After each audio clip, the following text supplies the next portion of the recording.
This journal was found tucked behind a false panel in a dusty bookshelf of an abandoned apartment. Its entries describe an unsettling series of discoveries, duplicate keys that kept appearing in impossible places. The owner of this journal left no trace. This is the duplicate key.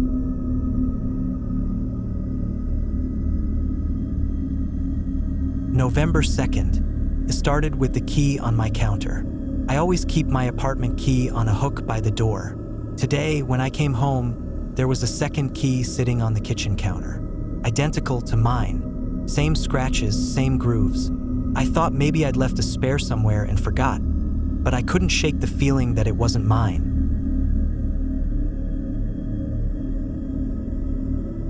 November 5th. Another key. This one was under my pillow. I know it wasn't there when I made my bed this morning. I'm meticulous about that. But when I laid down tonight, I felt something hard beneath my head. It's the same key, same marks, same weight. I checked the locks. Everything's fine. The door hasn't been tampered with. But now, I'm locking my bedroom door at night.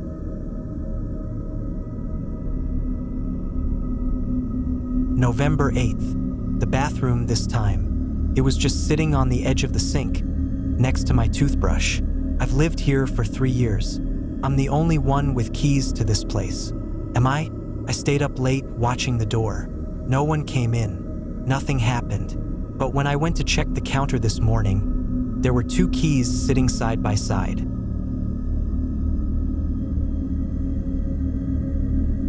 November 11th. I spoke to my landlord. He swears he hasn't made any new keys. No one else should have access to my apartment.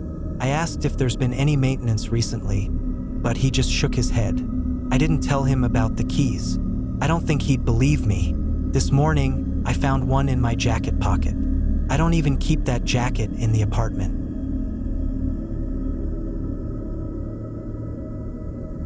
November 14th. I've been hearing noises. At first, it was just faint clicks, like the sound of a key turning in a lock. Then came the footsteps, soft, deliberate, as if someone was walking through my living room. When I checked, there was no one there. Tonight, I found another key. This one was under my doormat, like someone had left it for me to find.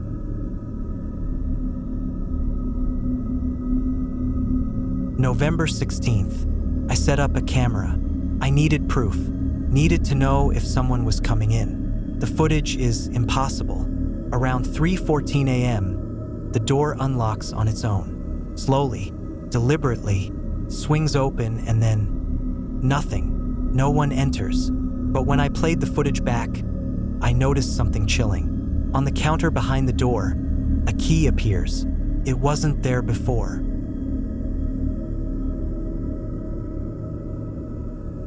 November 19th. I didn't sleep last night.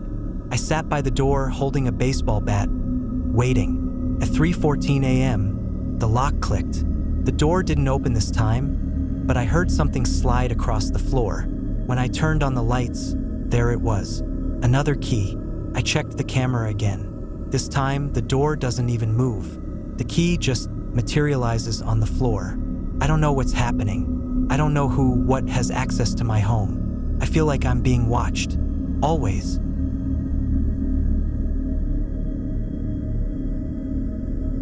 November 22nd. I'm leaving. I packed everything. I don't care if I lose my deposit. I just need to get out. But as I was loading my suitcase into the car, I felt it. In my pocket. Another key. It's not my apartment key. It doesn't match any lock I've seen. I don't know what it opens, but I'm terrified I'll find out.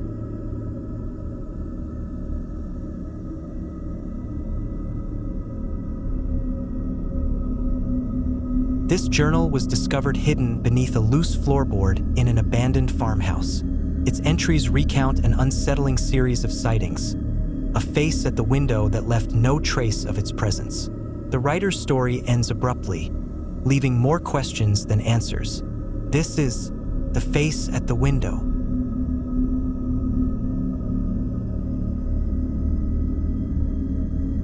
October 3rd. I saw it again tonight.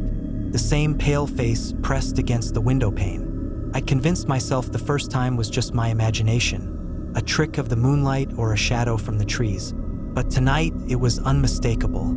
The face was watching me. I bolted outside, flashlight in hand, but there was nothing. No footprints in the dirt. No broken branches by the window. Just silence and the soft hum of the wind.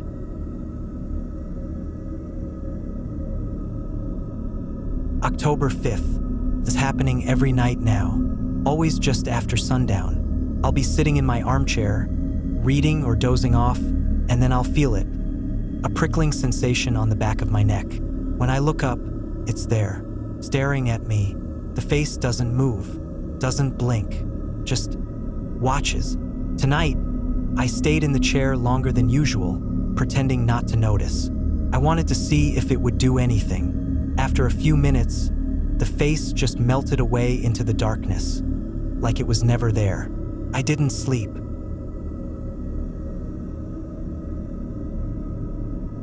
October 8th. I've started keeping the curtains closed. It doesn't matter. Even with the curtains drawn, I can feel its gaze. And when I finally muster the courage to peek, it's there. Every time. I've tried taking pictures, but they all come out black. The flashlight doesn't help either.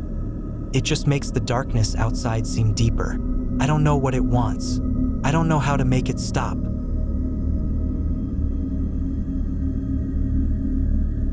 October 10th. Followed me to the barn today. I went to check on the animals, trying to distract myself. But when I turned around, I saw it in the window of the barn. It wasn't supposed to be there. That window is 10 feet off the ground. I ran back to the house and locked every door, every window. But I know it doesn't matter. Locks can't keep out something that leaves no footprints.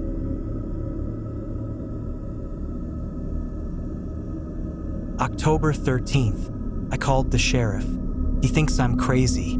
He came out to take a look, walked the perimeter of the house, and found nothing. No tracks, no signs of anyone nearby.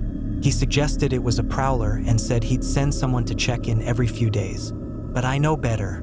Prowlers don't hover outside second-story windows.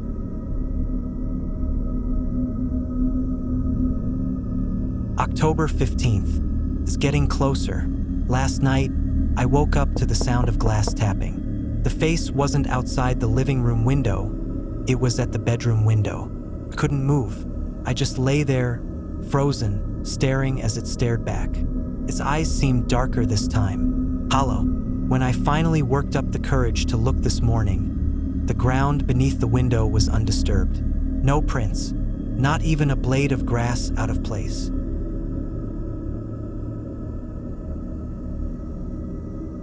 October 18th. I found something today. There was a smudge on the bedroom window. A handprint, but not quite. The fingers were too long, too thin, and the palm was warped, like it had pressed against the glass from an impossible angle.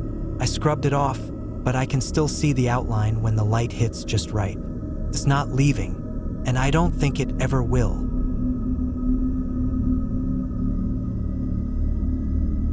October 20th. It was inside. I woke up to find the living room window wide open. The curtains billowed in the breeze, and the face was gone. But the handprints, they were everywhere. On the walls, the furniture, even the ceiling. I don't know how it got in. I don't know what it's waiting for. I think it's only a matter of time before it stops waiting.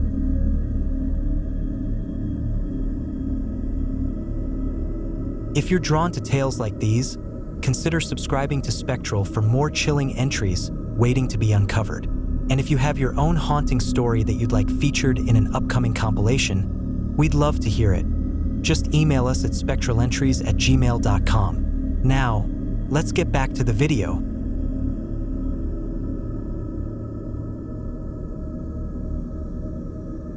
This journal was discovered in a small apartment, tucked away in a drawer alongside a disconnected rotary phone. The entries document a series of unsettling midnight phone calls, a cryptic voice delivering warnings that seem to hold an ominous truth. What happened to the writer remains unknown. This is The Mysterious Phone Calls.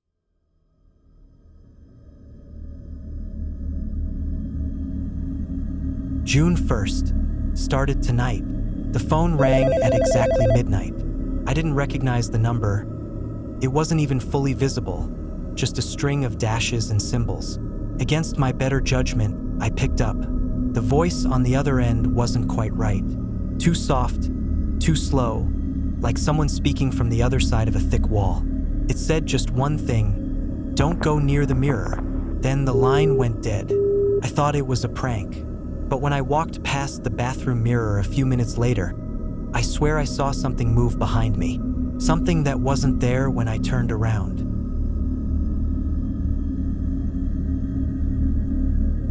June 2nd. It happened again. Midnight on the dot. This time, the voice said, "Leave the window closed." I almost laughed. The window was already closed, locked even. But then I noticed something strange. The latch was unfastened, even though I hadn't touched it all day. I shut it immediately and double-checked every lock in the apartment. The calls are getting to me. I don't know how this person or thing knows what's happening in my apartment, but I can't brush it off anymore.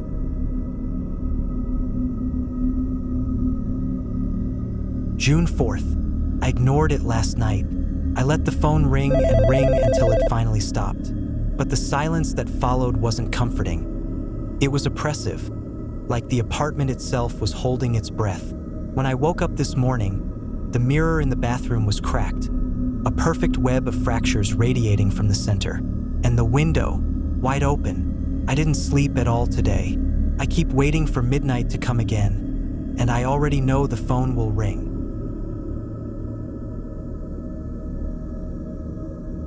June 5th. I answered this time. The voice sounded different, more urgent, almost desperate. It said, "Don't open the closet."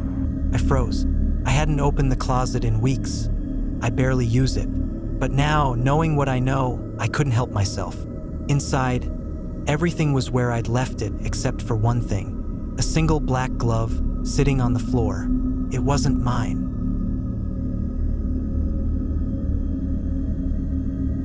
June 7th.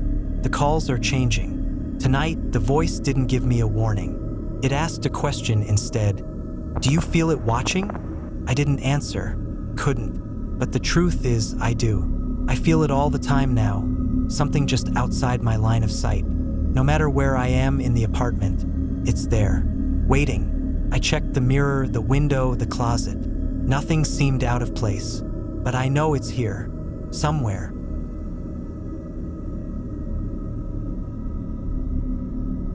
June 10th. The warnings don't make sense anymore. Stay away from the lights. Don't answer the door. Turn off the stove. Every night, a new cryptic command. And every night, I obey. I don't know why, but it feels necessary. Like there's something I don't understand. Something I need to trust. Tonight's warning was the strangest yet. Don't look at the clock.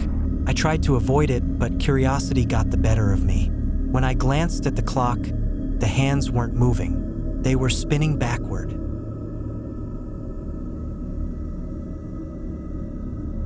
June 12th. I think I'm losing my mind. The phone rang at 11:59 tonight, not midnight. The voice was louder this time, almost shouting, "It's too late. It's already inside." I dropped the phone, and for a second, the room felt wrong. The shadows on the walls seemed darker, deeper, and then I heard it, a soft scraping sound coming from the closet. I locked myself in the bathroom. I'm writing this from the floor, trying not to look at the mirror. I know something's out there. I don't think I can stay here much longer.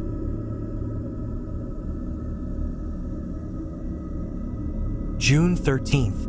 This will be my last entry. The phone didn't ring tonight.